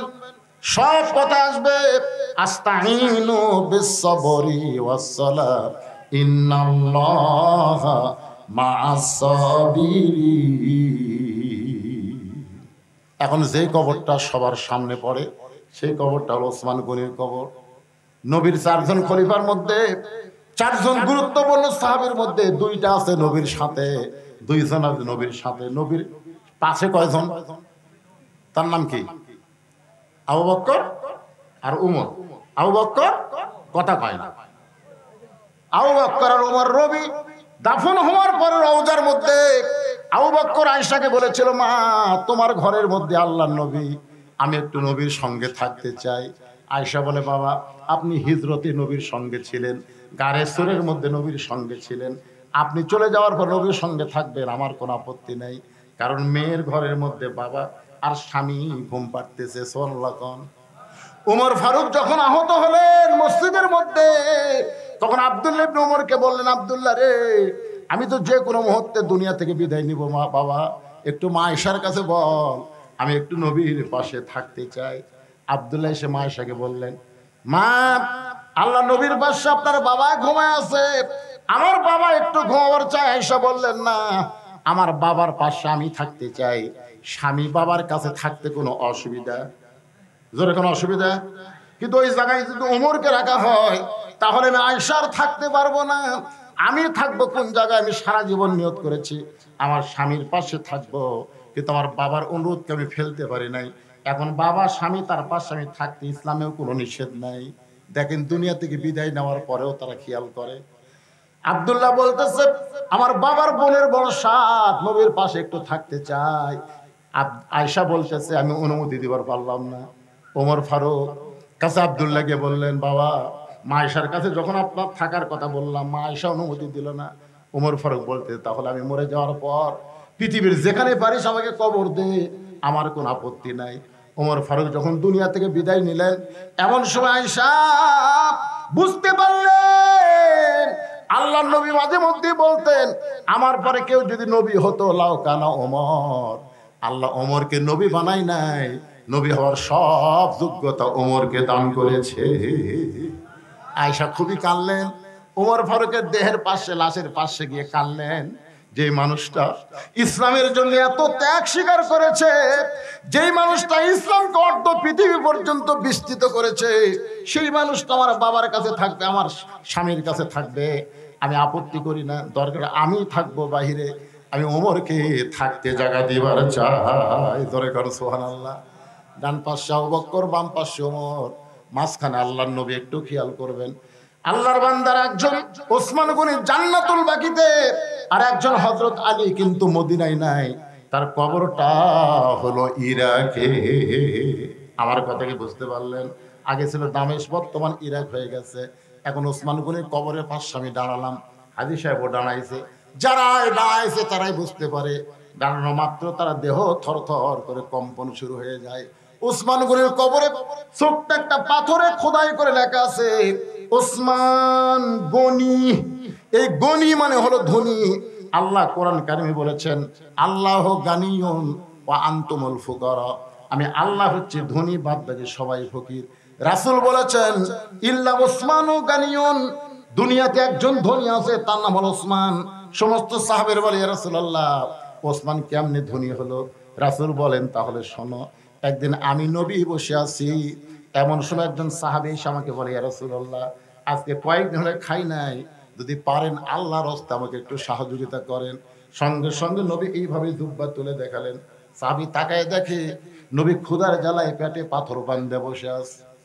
সাহাবী যখন যাওয়ার চাই, আল্লাহ রাসূল বললেন আম্মা সাইলা ফালা তানহার, রে সাহাবী তুমি আমার কাছে সাইল করলা, তুমি কোথায় যাবা? বলে হুজুর আমি ক্ষুধার্ত হয়েছি, কিন্তু আপনার মতন এত ক্ষুধা নাই। আপনি ক্ষুধার জ্বালায় পেটে পাথর বাঁধছেন হুজুর, আমি অন্য কোথায় যাওয়ার চাই। রাসূল ডাক দিয়ে বলে সাহাবী রে, অন্য কোথাও যাওয়ার দরকার নাই, তুমি যদি কিছু পাওয়ার চাও তাহলে আমার ওসমানের কাছে যাও। সুবহানাল্লাহ কর না কেন? কার কাছে যাও? নবীর কথা মতো গরীব সাহাবী ওসমান গনির কাছে গেলেন সন্ধ্যার সময়। সন্ধ্যার সময় গিয়া দেখে ওসমান গনির ঘরে আলো জ্বলছে। সে আলোটা একটু বেশি হয়েছে বিধায় ওসমান গনি সলতা টাইনা টাইনা আলো কমায়। গরিব মনে মনে কয় আমার বাড়িতে আলো জ্বলে এর চাইতে বেশি, আমি কোনদিন সলতা টাইনা আলো কমাই না। এত কৃপণের কৃপণ, সে আমারে কি দান করবে? নবীর কাছে গিয়ে বলে রাসূলুল্লাহ আপনি দিবার পারেন না তো কি হচ্ছে, আমার কৃপণের কাছে আমারে কেন পাঠালেন? আল্লাহ রাসূল বলে তুমি কি তোমার অভাবের কথা কইছো? বলে বলার চান্স পাই নাই। নবী বলেন আবার যাও। পরদিন সকাল বেলায় আবার ওসমান গনি দরবারে গিয়ে দেখে ওসমান গনি সারা রাত ঘুম পড়ার কারণে মাথার নিচে যে বালুস ছিল, ওই বালুস ফাটা তুলা ঘরের মাথায় পড়ে গেছে। বাজান ওসমান গনি ওই তুলা খোটায় খোটায় বালিশের খোলের মধ্যে ঢুকায়। গরিব মনে মনে কয় এর চাইতে বেশি তুলা যদি আমার ঘরে পড়তো, আমি সামটা দিয়ে ঝাড় দিয়ে তুলা ঝাড়াইতাম। কিন্তু এই বেটা এমন কৃপণের কৃপণ, সামান্য তুলা মানুষের খোলের মধ্যে ঢুকাই। নবীর কাছে গিয়ে বলে রাসূলুল্লাহ আপনি দিবার পারবেন না, ঠিক আছে, এমন কৃপণের কাছে আমার কেন পাঠাইছেন? রাসূল বলে তুমি কি তোর হবের কথা কইছো? বলে এমন পরিবেশ দেখলাম বলার সাহস পাইলাম না। আল্লাহ রাসূল বলেন আবার যাও। পরদিন সকালবেলায় নবীর কথা মতো গরিব সাহেব ওসমান গনির দরবারে এসে দেখে ওসমান গনি খালি গায়ে বসে আছে। খালি গায়ে বসে থাকা থেকে গরিব একটু থমকে দাঁড়ালেন, খালি গায়ে কেন? হঠাৎ দেখতে পায় তার কোলের মধ্যে থেকে একটা জুব্বা টেনে বের করে, কয়েক জায়গায় জুব্বা ছিঁড়ে গেছে। ওই জুব্বাটা সেলাই করবে, কিন্তু শুয়ের মধ্যে সুতা ঢোকাবার পারতেছে না। ওসমান গনি শুয়ের মধ্যে সুতা ঢোকাবার চায়, কিন্তু এই দিক দিয়ে পার হয়ে যায়, সেদের মধ্যে সুতা ঢোকে না। ওসমান গনি এই কষ্ট দেখে গরিব বলতে ওসমান ভাই আপনার শুয়ের মধ্যে একটু সুতা ঢুকাই দিলে কেমন হয়? ওসমান সালাম দিয়ে বলে ভাইজান তাহলে তোমার বড় উপকার হয়। গরিব শুয়ে হাতে নিয়ে যেই মাত্র সুতা ঢুকাইছে, ওসমান গনি খপ করে ধরে বলতেছে ভাই আল্লাহ তোমাকে ধনী বানায়া দিছে। সুবহানাল্লাহ না কেন? গরিব কয় ঠাট্টা করেন নিয়ে দেখো তোমার চোখ আমার চাইতে ধনী, কত কষ্ট করতেছি, শুয়ের মধ্যে সুতা ঢোকার পারতেছি না, আর সুইটা হাতে নিয়েই তুমি ঢুকাই দিলে। আল্লাহ চোখের দিক দিয়ে তো আমার চাইতে তোমাকে ধনী করেছে। সুবহানাল্লাহ না কেন? আমরা কিন্তু কেউ গরিব না, আমি টাকার দিক দিয়ে আমার বেশি, কিন্তু খাওয়ার দিক দিয়ে আমি দুর্বল। আমার সামনে যখন গরু দেয়, দই দেয়, মিষ্টি দেয়, আমি কিন্তু বলি ভাই চলবে না। আর আমার ড্রাইভার যখন হাড্ডির কামড় মারে, ও কড়মড় শব্দ ওঠে। আমি বললাম রে আমার টাকা আছে খাওয়া নাই, আর তোর টাকা না থাকলে খাওয়া আছে, তোর কোন কথা ঠিক কিনা? একজনের বাড়ি আছে দেখবেন, একজনের 3 তলা বাড়ি আছে, ঘুম নাই। আর একজনের বাড়ি নেই কিন্তু ঘুম আছে, আছে না নাই? ধর এখন দেখবেন এই ভুটভুটির মধ্যে ঘুম পাড়তেছে, লাখ টাকা টাকা ভুটভুটির উপর ঘুম পাড়তেছে। আর ওই 3 তলা বাড়িতে এসি দেওয়ার ঘুম হয় না, ঘুমের ট্যাবলেট খায় তার উপরে ঘুম ধরে না। ধরে কোন কথা ঠিক? তাহলে কে ধনী কে গরিব? ওসমান গনি বলে ভাইজান, এই যে শুয়ের মধ্যে সুতা ঢুকাই দিলাম, এর বিনিময়ে তুমি কি চাও? গরিব বলতেছে কিছুই চাই না, খেলে হাতটা ছাড়া দেন, আমি যাবার চাই। বলে এত উপকার করলে তুমি যাবার চাইলে যাবার দেবো না, বিনিময়ে কি চাও? গরিব বলে ভাইজান কিছুই চাই না, হাতটা ছাড়া দেন, কারণ যে কৃপণের কৃপণ একে দিবে। কিছুই যখন চায় না তখন ওসমান বললেন ম্যানেজার। ম্যানেজার দৌড়ে এসে বলে হুজুর আমারে ডাকলেন। বলে তোমরা কি করো? এই ভাইটা আমার শুয়ের মধ্যে সুতা ঢুকাই দিছে, এর বিনিময় একে 100টা উট দিয়া দাও। যেই বলছে 100 উট দিয়া দাও, গরিব বলে হুজুর আপনি পাগল নাকি? সামান্য শুয়ের মধ্যে সুতা ঢুকাইলাম, এর বিনিময়ে আপনি 100 উট দিবেন? ওসমান গরিব বলে ম্যানেজার আমার ভাইকে 200 উট দিয়া দাও। গরিব বলে হুজুর আপনি কি বলেন? সামান্য শুয়ের মধ্যে সুতা ঢুকাইলাম, এর বিনিময়ে 200 উট দিবেন? ওসমান বলে ম্যানেজার ওই ফার্মের মধ্যে কত উট আছে? বলে 2000-এর বেশি। বলে সব উট আমার ভাইকে দিয়ে দাও। গরিব জোর হাত করে বলে হুজুর আর বাড়াবেন না, আর বাড়াবেন না, সামান্য শুয়ের মধ্যে সুতা ঢুকাইনি যদি 2000 উট দেন তাহলে পর আমি 3 বার কি দেখলাম? বলে কি দেখছো তুমি? বলে প্রথম দেখলাম আলো বেশি হয়েছে বলে আলো কমাইলেন, তারপরে দেখলাম বালুস পাড়ে তুলা পড়ে গেছে, সেই তুলা খোলের মধ্যে ঢুকালেন, তারপরে দেখলাম পাঞ্জাবি নিজেই সেলাই করবেন, এত সম্পদ আল্লাহ দিছে, তারপরও একটা সেলাই করা পাঞ্জাবি পরবেন, এত সম্পদ আল্লাহ আপনাকে দিছে, তারপরও আলো আপনি কমান। এত সম্পদ দেওয়ার পরে সামান্য তুলা বের হতে সেই তুলা বালুসের খোলের মধ্যে ঢুকান। ওসমান কান্দার বলে ভাইজান তুমি 3 বার যে 3টা জিনিস দেখেছো, এই 3টার নাম হলো দুনিয়া, আর তোমার যেইটা দিলাম এইটার নাম হলো আখিরাত। এই দুনিয়ার আলোর দরকার ওসমানের নাই, এই দুনিয়ার বালিশের দরকার ওসমানের নাই, এই দুনিয়ার ভালো পাঞ্জাবির দরকার ওসমানের নাই। ওসমান হলো আখিরাতের কাঙ্গাল। লিল্লাহি তাকবীর। সেই মানুষটা যদি অর্থমন্ত্রী হয় তাহলে বলেন তো দ্রব্য মূল্যের দাম বাড়বে? কতক্ষণ দাম বাড়বে? আজকে সকালবেলা এক জিনিস কিনেন, বিকাল বেলা দেখবেন আর একটা দাম। তার মানে বোঝা গেল অর্থমন্ত্রী জনগণের জন্য কোনো অর্থ খরচ করে না, অর্থ হয়তো অন্য কোনো জায়গায় পাচার হয়ে যায়। ধরে কোন কথা ঠিক না ভাইরে? যেখানে হক কথা একটু বলার দরকার। আমাদের বাংলাদেশে তো অর্থ নাই, ধরে কোন অর্থ নাই। একজন নেতা কিন্তু বলেছিল যে এক সময় বাংলাদেশ দুর্ভিক্ষ হবে। দুর্ভিক্ষ বাংলাদেশে হবে না, যে এই দেশের উপর দিয়ে পাখি উড়ে গেলে পায়খানা করলে 7 দিন পর একটা করে গাছ হয়, যে দেশে এখানে ধান পুঁতে তৈরি ধান হয়, ধরে কোন কথা ঠিক কিনা, সেই দেশে দুর্ভিক্ষ হবে? আমাদের দেশে দুর্ভিক্ষ হবে না, আমাদের দেশে অভাব হতে পারে, দ্রব্যমূল্যের দাম বাড়তে পারে, হয় প্রতিবেশী ভারত না হয় পাচার। ধরে কোন কথা ঠিক কিনা? হয় ভারত নয় পাচার। আমাদের ছেলেরা একটা কাশের ওষুধ যার দাম হলো 13 টাকা, সে ফিনসিল কিনা খায় 500 টাকা। আমাকে বলে হুজুর এত অভাব দেশে চলতেছে, পাগলা হচ্ছিস। আগে একটা গরু সকালবেলা জব করলে বিকেল বেলা গোস্ত বেচতে লাগতো। আমার এলাকায় একটা গরু যদি সকালে জব করে বিকেল বেলায় পর্যন্ত গোস্ত বেচা হয় না। ডাক দেখা হুজুর গোস্ত বহু বাচ্চা নেবেন? হ্যাঁ ফ্রিজ নাই তো, না ফ্রিজ আসলো না। আয় আর এখন গরু জবক করে বুঝলেন 1 ঘন্টা পরে দেখবেন নাই। তাহলে মানুষ তো অভাবত নাই রে ভাই। জিনিসের দাম বাড়লে কি মানুষের হাতে টাকা আছে, তোর কথা ঠিক কিনা? এখন টাকা কোথা থেকে আসতেছে আল্লাহ ভালো জানে। যে কোনো লোক দেখবেন ভ্যান তোলা খায়, টাকা যখন বার করে 2-4টা 500 টাকা করে দেখা যায়। তার মানে বোঝা গেল সুষম বন্টন যদি বাংলাদেশে চালু হতো আর জাকাত ভিত্তিক অর্থনীতি যদি চলতো, আমাদের বাংলাদেশে কোনো অভাব আমরা মুখ দিয়ে উচ্চারণ করতাম না। ধরে কোন কথা ঠিক না? ওসমান গনি বলে ইয়া রাসূলুল্লাহ আমার ভাইটা 3 দিন হলে না খেয়ে আছে, এটা যদি না আগে জানতাম আমি নিজে না খাইয়া আমার ভাইয়ের বাড়িতে খাবার পৌঁছে দিতাম। এতক্ষণ ওয়াজ শোনার পরে কি বুঝলেন? অর্থমন্ত্রীর কথার সাথে কামের মিল আছে? আল্লাহ রাসূল বললেন সাহাবী আজকে তুমি বসা বসায় নামাজ পড়ো, আজকে তুমি বসা বসায় নামাজ পড়ো। নামাজ শেষ হলে তুমি ওসমানের কাছে যাবে। ভাই এই কথার একটু গুরুত্ব দিয়ে শোনে, নামাজ শেষ হলে তুমি ওসমানের কাছে যাবে। ওসমান এমন দেওয়া দিবে তোমার আর না খেয়ে থাকা লাগবে না। 3 দিন হলে না খাওয়ার কারণে দুর্বল হয়ে গেছে, উঠতে পারতেছে না, কোনো মতে ওসমানের কাছে যাবে। ওসমান এমন দেওয়া দিবে তোমার আর না খেয়ে থাকা লাগবে না। আপনারা বলেন তো রাসূল কি অন্যায় কিছু কইছে? ওই সাহাবী ফুবায়ে ফুবায়ে কাঁদতেছে। আল্লাহ নবী বললেন নামাজ শেষ করে ওসমানের কাছে যাবা। এই কথা শুনে শুনে তুমি জোরে কান্দো কেন? সাহেব রাসূলুল্লাহ, এখন পর্যন্ত আমার ঈমান বলতেছে ইয়্যাকা না'বুদু ওয়া ইয়্যাকা নাস্তাইন, আমি আল্লাহর ইবাদত করে আল্লাহর কাছে সাহায্য চাই।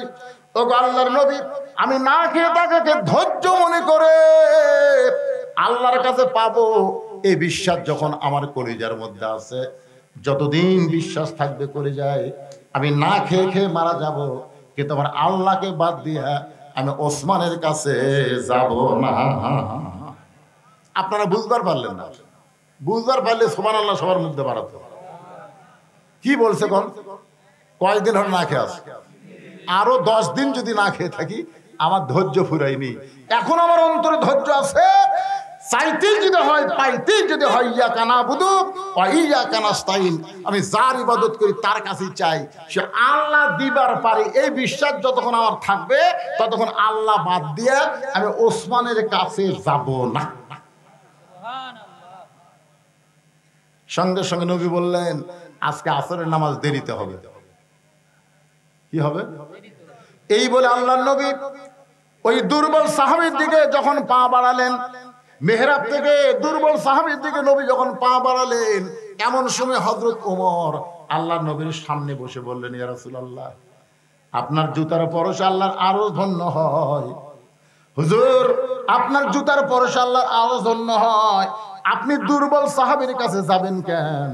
আপনি হুকুম দেন, পরে চ্যাং দোলা করে আপনার কাছে নিয়ে আসতেছি। সাল্লাল্লাহু আলাইহি ওয়াসাল্লাম। মানে নবী যাবে কেন? নবী কেন যাবে? আপনি কেন হুকুম দেন? হুজুর, আমরা কি কারণে আছি? অর্থাৎ ধর্ম উঠবেন না পারে, হাঁটবেন না পারে, কলত করে নিয়ে আপনার সামনে দিবেন, আপনি যাবেন কেন? আল্লাহ রাসূল বলেন, ওমর, শুধু দুর্বল সাহাবী দেখতেছো, ওর ঈমান কি এইটা তুমি দেখো না। রাসূল এরকম আলোচনা করতেছে, পিছন দিকে এক সাহাবী দাঁড়িয়ে আছে পিছনে। আল্লাহ রাসূল বলেন, বসো। সাহাবী বসে না। রাসূল বললেন, বসো। সাহাবী বলে, হুজুর, আপনি বসতে বললো আমি বসতে পারতেছি না, কারণ আমি একজন রাখাল। যখন বেলাল আযান দেয় সব কাজ কাম বাদ দেয়, নামাজ পড়তে দৌড় দিই। আশা দেখি মসজিদ ভরে গেছে। আমি তখন বারান্দাত দাঁড়িয়ে আপনার কাছে নামাজ পড়ি। নামাজ পড়ার পর আপনি যখন আলোচনা করেন, দূরে বসে আপনার আলোচনা শোনা যায়, কিন্তু আপনার শোনার মুখটা আমি দেখতে পাই না। এই জন্য দাঁড়িয়ে দাঁড়িয়ে আমি আপনার চেহারা দেখে শান্তি পাই। হুজুর, আমাকে বসতে বলেন না। সঙ্গে সঙ্গে আল্লাহ রাসূল বললেন, সাহাবীরা রে, তোমরা মাঝখানে রাস্তা করে দাও, মাঝখানে তোমরা রাস্তা করে দাও। সমস্ত সাহাবীরা যখন মাঝখানে রাস্তা করে দিল, এমন সময় নবী উঠে গিয়া ওই রাখাল সাহাবীর সঙ্গে দেখা করলো। জোরে কোন সুবহানাল্লাহ। নবী তাকে তার কাছে ডাকে নাই, বরং নবী তার কাছে গেল। ইমাম মালিক রাহমাতুল্লাহ আলাইহি বলেন, পৃথিবীর যেখানেই তোমরা থাকো না কেন, নবীর মহব্বত যদি কলিজার মধ্যে নিয়ে নবীর সুন্নাত আদর্শ পালন করে নবীর প্রতি বেশি বেশি দরুদ পড়ো, তুই মদিনায় যাবার না পারলে কি হবে? মদিনার নবীকে আল্লাহ তোমার ভাঙ্গা বাড়িতে পাঠায়া দিবে। বিশ্বাস করেন না আপনারা? বিশ্বাস করেন না? 11 সালে যখন হজ করতে যাই প্রথম, তখন এক ভ্যান আলা, তখন কিন্তু অটো ভ্যান ছিল না। এখন যে খালি পোষানো আছে ভাই, এই আপনাকে রাস্তাতে তখন আসি, এই অটোওয়ালা মনে হয় গাড়ির সাথে বেঁধে দিবি, ওই নামাবি না। আমি বহু জায়গায় বলি, এদের ব্রেক কিন্তু দুর্বল। যখনই অটো তুটবেন বলবে জোরে চালাবি না। ওরা মানে পাও দিয়ে মারতেছিল তো, সেরকম টানলি যায়, ওকে কি মশান, মানে পাইলট হয়ে গেছে। অটো ভ্যান চালায় মনে হয় সাইজ পাইলটের মতো। তো তখনকার এই অটো আসলে তাই পাও মারা লাগতো। আমার কয়, হুজুর, আপনি যখন মদিনাত যাবেন আমার সালামটা রাসূলকে দিবেন। আমি ভ্যানালার হাত ধরে বললাম, ভাই, আমি তোমার সালাম দিবার পারবো না। কারণ আমি জীবনে যাইনি, আমার সালাম ঠিক মতো পুষবে কিনা, আমি আমার ডালে টেনশন করতেছি, তোমারটা কেমনে দেব। ভেলানা রাগ করে বললো, হুজুর এইটা যদি চেয়ারম্যান বলতো, কোনো ধনী লোক বলতো, তাহলে আপনি এরকম মুখের উপর জব দিতেন। ঠিক আছে হুজুর যান। আমি তখন ভেলানার হাত ধরে বললাম, ভাই তুমি জীবনে মদিনা যাওয়ার পারবে কি পারবে না সেটা আল্লাহ ভালো জানে, কিন্তু মদিনার মানুষটা যদি তোমার কাছে আসে। ভেলানা বলে, হুজুর আমি মদিনা যাওয়ার পারবো না, মদিনার মানুষটা আমার কাছে কেমনে আসবে। আমি বললাম, ভাইজান 5 ওয়াক্ত নামাজ জামাতে আদায় করবা, 5 ওয়াক্ত নামাজ জামাতে আদায় করো, আর ঈশার নামাজ পড়ার পরে তুমি যখন বিছনায় যাবা, পেশাব পায়খানা করো, যা করো, করার পরে তুমি ওযু করবা। পবিত্র অবস্থায় এখানে ঘুমালে হবে না, ওযু করা লাগবে। ওযু করার পরে আমি একটা দরুদ শিখাই দিলাম, জাযাকাল্লাহু আন্না মুহাম্মদ, জাযাকাল্লাহু আন্না মুহাম্মদ। 41 বার তুমি পড়বা, আর একটা দরুদ পড়বা, আল্লাহুম্মা সাল্লি আলা মুহাম্মাদিন ওয়াসিলাতি ইলাইকা। এই দরুদটা পড়ে আয়াতুল কুরসি পড়ে তোমার বুকে ফুঁক দিয়ে তুমি ঘুমাইবা। আমার বিশ্বাস অল্প দিনের মধ্যে নবীর সঙ্গে তোমার দেখা হবে। বিশ্বাস করেন, আমি তো ওরে নবী দেখার পদ্ধতি বলে দিলাম, আমি কিন্তু নবীরে দেখতে পাইনি, আমি নবীরে দেখতে পাইনি, কিন্তু ওরে বলে দিলাম। ও আমার কথাটা এমন বিশ্বাস করলো, আমল করতেছে। আমি তো হজ করবার গেলাম, হজ করে যখন বাড়িতে আসলাম, বাড়িতে আসার পরে আমার 5 মিনিট বাজার একটা অফিস ছিল, অফিসের মধ্যে গিয়ে বসেছি, দেখি ওই লোকটা 1 কেজি মিষ্টি নিয়ে আমার সামনে হাজির। আমি বললাম, ভাইজান আমি আজ 3-4 দিন আগে হজ করে আসলাম, তোমার বাড়িতে গেলে তোমাকে জমজমের পানি খিলাতাম, তোমাকে খুরমা খেজুর দিতাম, না পারলে একটা জায়নামাজ তসবিহ দিতাম, তোমার বাড়িতে না যায় তোমার অফিস আইছো কেন? বলে, হুজুর বাড়িতে গেলে আপনি মনে করবেন আমি একজন লোভী, গরিব মানুষ, অভাবী হতে পারে, কিন্তু তাদের আত্মবোধ আছে, জোরে কোন ঠিক কিনা, এই জন্য আমি আপনার বাড়িতে যাইনি, বাড়িতে গেলেই মনে করবেন কিছু পাওয়ার জন্য আইছে।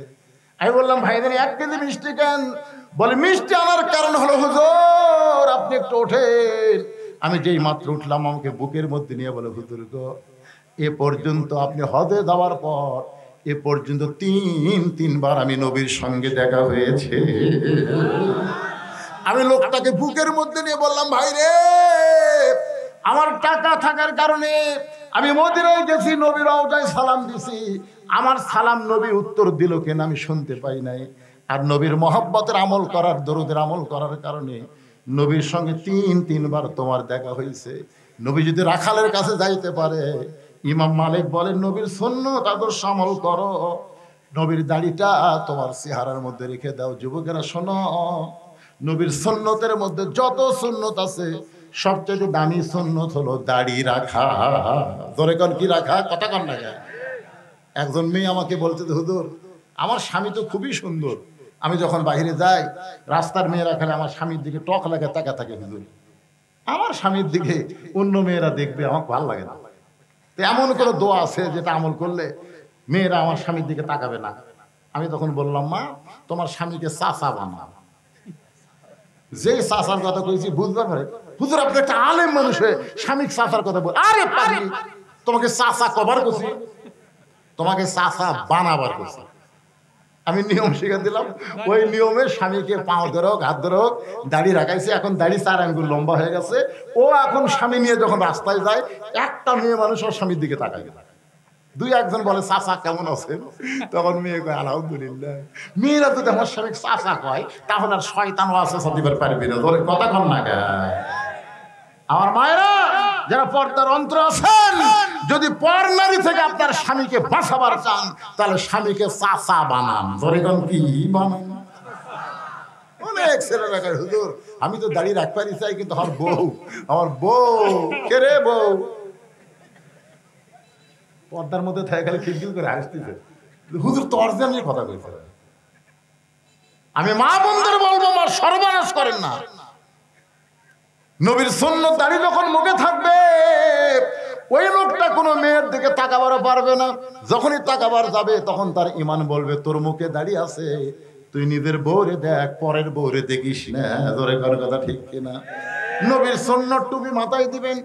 অনেকে হয়তো বলবেন, হুজুর আমার না হয় টুপি নাই, দাড়ি নাই, তাই বলে কি আমি নবীকে ভালোবাসি না? এটা মিথ্যা কথা। যার মুখে দাড়ি নাই, মাথার টুপি নাই, নবীরে ভালোবাসে, এটা সম্পূর্ণ ভুয়া, এটা কিন্তু মিথ্যা কথা। আপনারা বলেন যে লোকটার মুকুট দাড়ি নাই, মাথার টুপি নাই, ওই নবীকে ভালোবাসে, এটা বিশ্বাস করা যাবে? এক বোতলের মধ্যে মধু আছে, উপরে সাদা কাগজে লাল কালি দিয়ে লেবেল দিছে 20, ভিতরে কি বাইরে লেখা আছে কি 20। এখন বলেন তো বাইরের 20 দেখার পরে কেউ মধু মনে করে মুকুট ধরবে? ওরে বাবা 20 রে, ওরে বাবা 20 রে। তার মানে কি বাহিরেও যা ভিতরেও তাই, বাহিরেও যা। তোমার লেভেল যদি 20 হয় আর তুমি বলবে আমার মধ্যে মধু আছে, এটা সম্পূর্ণ ভুয়া। আপনার বলেন তো যত দোকান আছে, দোকানে সাইনবোর্ড অনুযায়ী ভিতরে মাল আছে না নাই? কথা কন না ভাই, কথা কন না কেন? সাইনবোর্ড দেখে তো আমরা এটা ওষুধের দোকান, এটা তেলের দোকান, এটা কসমেটিকের দোকান। তো আজকে আপনার সাইনবোর্ড কি কয়? সাইনবোর্ড হলো টুপি আর দাড়ি, সাইনবোর্ডই ঠিক নেই। মন খারাপ করছেন? করে লাভ নাই। নবীর সুন্নাত আমল করবেন। একটু মনোযোগ দাও, ওয়াজের শেষের দিকে চলে গেছে ভাইজান, একটু মনোযোগ দাও শুনবেন। আস্তাইনু বিসসবরি ওয়াসসালাহ ইন্নাল্লাহা মা'আস সাবিরিন। আল্লাহর কাছে যদি আমরা পাওয়ার চাই তাহলে কয়টা জিনিস লাগবে? এই দুইটা ধরে কোন কয়টা? একটা হলো ধৈর্য আর একটা হলো নামাজ। আজকে আপনাদের অনেকের ধৈর্য, আমি দেখলাম যখন উঠছি তখন 11:15, এখন বাজতে 12:30। তার মানে বোঝা গেল 1.25 ঘন্টা ধরে আপনার ধৈর্য নিয়ে কথাবার্তা শুনতেছেন। সুবহানাল্লাহ। বাগান গো, আল্লাহ রাসূল বললেন, ওমর তুমি শুধু দুর্বল সাহাবী বলতেছো, একটাবার নজর করে দেখো, একটাবার নজর করে দেখো আমি কি জন্য নবী মেহরাব থেকে দুর্বল সাহাবীর কাছে যাই। এটা যদি দেখবার চাও তাহলে নজর করো। জোরে কান কি করো? এই জোরে কান কি করো? দুই চোখ দিয়ে দেখা যাবে না, দুই চোখ দিয়ে দেখে আমরা ভুল করতেছি। দুই চোখ দিয়ে দেখা যাবে না, একবার চোখ বন্ধ করেন, চোখ বন্ধ করেন। আচ্ছা আপনার কি বিরক্ত হচ্ছেন? আর কি আদায় আছে? তাহলে কত বড় গুরুত্বপূর্ণ কথা, দুই চোখ দিয়ে দেখা যায় না রে। দুই চোখ দিয়ে ভুয়া ভুয়া, দুই চোখ দেখতেছে এটা কার বাড়ি, এটা কার বউ। আর চোখ বন্ধ করে দেখেন, বাড়ি ঘর দেখা যাবে না, অন্ধকার কবর দেখা যাবে। জোরে কথা কন না কেন?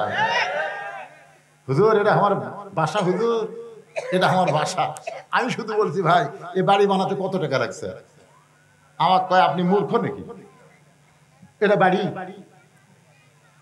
কি বলা লাগবে? বলে এই বাসা বানাতে কত খরচ হতো, তাই কম। আপনি বাসাও বোঝেন না, বাড়িও বোঝেন না। আমি তখন তার সামনে একটা গান গাইলাম, এপারে তোর বসত বাড়ি, ওই পারে তোর বাসা। যত কোটি টাকা দেয় তুমি বাসা তৈরি করো, এটা তোমার হলো বসত বাড়ি। ধরে কোন কি বাড়ি? এপারে তোর বসত বাড়ি, ওই পারে তোর বাসা। ভব দরিয়ায় পাড়ি দিতে কেমনে করলি আশা। এপারে তোর বসত বাড়ি, ওই পারে তোর বাসা। মুসলমানের দুনিয়ার বাড়িটা হলো বসত বাড়ি, আর জান্নাত হলো তার বাসা। জোরে কণ্ঠে আপনারা বলেন তো, যে লোকটা নওগাঁ শহরে বাসা বানাতে, বোঝানোর জন্য বলতেছি, ওই লোকটার একটা বাড়ি আবার এই এটা কি বল, রামরাইপুর একটা বাড়ি আছে। মাঝে মধ্যে রামরাইপুর আসে, মাঝে মধ্যে আসে। তো গ্রামের লোকজন বলছে ভাই আসছেন যখন আজকে আবার দেবো না। তখন না না ভাই আমার বাসার জ্বালাই ভাই, বাসার জ্বালাই ভাই। আরে মিয়া তোর বসত বাড়ি নাই? এই মিয়া বাড়ি মাঝে মধ্যে আসা যায়, থাকা যায় না। থাকবার গেলে বাসার যাওয়া লাগে। ধরো কথা কন না কেন? নওগাঁ শহরে যারা বাসা বানাচ্ছে তারা এই গ্রামের বাড়িতে এসে থাকবার চায়। তা আমাকে দুনিয়ার বাড়ি হলো বসত বাড়ি রে, আর আমাকে আসল বাড়ি হলো জান্নাত। অথচ আমরা দুনিয়াতে এসে আর যাবার চাই না, মনে করতেছে আইসি আর যাবো না রে। শালা খুবই বোকা। আব্দুল আলিম যে গানটা গাইছে, গানটার অর্থ আছে না নাই? তাহলে সবাই একটু গুনগুন করে গাও বাজান। এই যুবকের, এই এখনকার তো ভাইরাল গান বাড়াচ্ছে, একটা মানুষ হইয়া তুমি কয়জনকে বিলাও মন।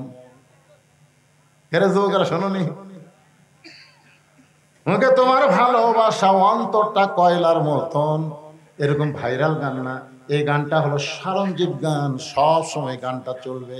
যদি বুঝতে পারেন তাহলে গানের সাথে সাথে আপনার চোখের মধ্যে পানি চলে আসবে। সবাই গুনগুন করে বলো, এপারে তোর বসত বাড়ি, ওই পারে তোর বাসা। ভবদরিয়ায় পাড়ি দিতে, ভবদরিয়ায় পাড়ি দিতে কেমনে করলি আশা। এপারে তোর বসত বাড়ি, ওই পারে তোর বাসা। লাভ করিতে আইসারি ভবে, হইলারে বেদিশা। রতন কাঞ্চন বদল দিয়া কিলনি তামাশিসা। আল্লাহ বলেছেন, আল্লাহ রাসূল বলেছেন, আর দুনিয়া মাযরাতুল আখিরা, দুনিয়া হচ্ছে আখিরাতের আবাদযোগ্য একটা জায়গা। আখিরাতের কোন আবাদ না করে তুমি দুনিয়ার বাড়ি ঘর নিয়ে ব্যস্ত থাকলে লাভ করিতে আইসারে ভবে, হইলারে বেদিশা। রতন কাঞ্চন সোনার যৌবন বদল দিয়া, সোনার যৌবন বদল দিয়া কিল্লা তামাশিসা। মরণ কালে কানবে তুমি, কিছুই যাবে না। ধরে কোন ঠিক কিনা ভাইজান? একটু মনোযোগ দেন। রাসূল বলে, ওমর দুই চোখ দিয়ে শুধু দুর্বল সাহাবী দেখতেছো, আমি নবীর যাবার চাইলে তুমি আমাকে যাইতে বাধা দাও। একবার নজর করে দেখো, নজর করে দেখো। আল্লাহ রাসূল বলেছেন, ইত্তাকু ফিরাসাতাল মুমিনিনা ফাইন্নাহু ইয়ানজুরু বিনুরিল্লাহ। মুমিনদের নজরকে, দৃষ্টিকে তোমরা ভয় করো, কারণ তোমরা তোমাদের মতন দেখে না, তারা যা দেখে আল্লাহর নূর দিয়া দেখে। সঙ্গে সঙ্গে ওমর ফারুক দুটা চক্ষু বন্ধ করে দুর্বল সাহাবীর দিকে যেই মাত্র তাকাইছে, এইরকম ওমর ফারুক কাঁপতে কাঁপতে, একটা শক্তিশালী সিংহ কাঁপতে কাঁপতে ঠাস করে মসজিদের মাজার মধ্যে পড়ে যায়। সমস্ত সাহাবীরা বলে, রাসূলুল্লাহ এটা কি হলো, কি হলো? রাসূল বলে, তোমরা ধৈর্য ধরো, নিজে থেকেই ওমর এক সময় হুঁশ ফিরে পাবে। ওমর যখন ফিরে পায়, ওমর দৌড়ে গিয়া ওই দুর্বল সাহাবীকে বুকের মধ্যে চাইপা নেয়। তোরে কোন সুবহানাল্লাহ। সমস্ত সাহাবী বলে, ওমর ভাই চোখ বন্ধ করে তুমি কি দেখলা? ওমর কান্দে আর বলে, সাহাবীরা রে, 3 দিন হলে না খেয়ে থাকার পরও আল্লাহর নামাজ এসে তার ঈমান কেমন বাইরে গেছে আমি দেখতেছি। যদি আসমানের সূর্যটা আল্লাহ টান দিয়া ওই দুর্বল সাহাবীর ঈমানটা যদি আসমানে লটকায় দেয়, এই সূর্যের চাইতেও বেশি পাওয়ার হবে। আর এই পাওয়ারটা কেবলমাত্র নামাজের মাধ্যমেই বান্দা অর্জন করতে পারে।